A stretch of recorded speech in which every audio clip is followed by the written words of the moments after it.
We know that exercise also helps with balancing blood pressure. And from the studies that have been done, it appears that if someone is sedentary and then they begin doing exercise, it doesn't matter what kind of exercise they do. Doing any kind of movement for 30 minutes a day will help lower the blood pressure.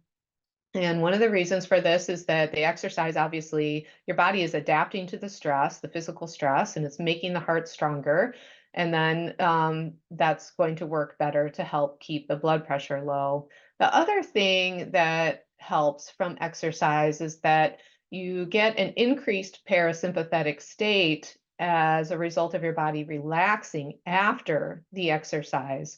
So remember how I was talking about like a higher carbohydrate diet can keep someone in the sympathetic state where they can't lower their blood pressure. Well, exercise counteracts that because when we do the right kind of exercise, it helps boost parasympathetic activity.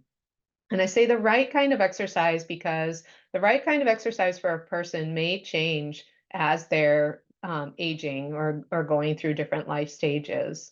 For example, middle-aged and older people tend to make more cortisol, especially women tend to make the stress hormone cortisol more easily as we get older, and men too.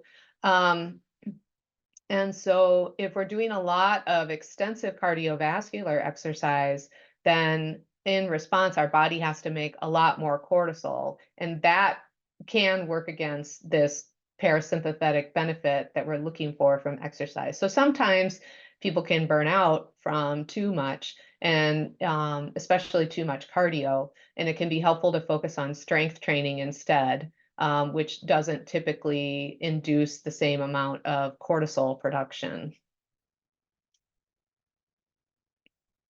Sleep is also very beneficial for lowering the blood pressure. If you think about when we're sleeping, that's our parasympathetic nervous system taking over. And so you need to think about getting deep sleep regularly and an adequate amount of sleep.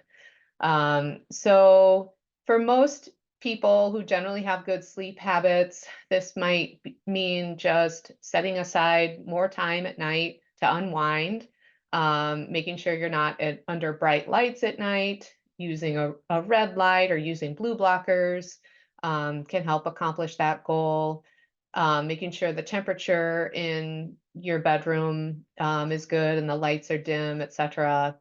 For other people, sleep patterns can be more complicated, and they can have problems with sleep where you need more tools than just that nice nighttime routine. So I have this other webinar already set up where I've lectured about natural things that help with sleep if you want to head to my website and check it out.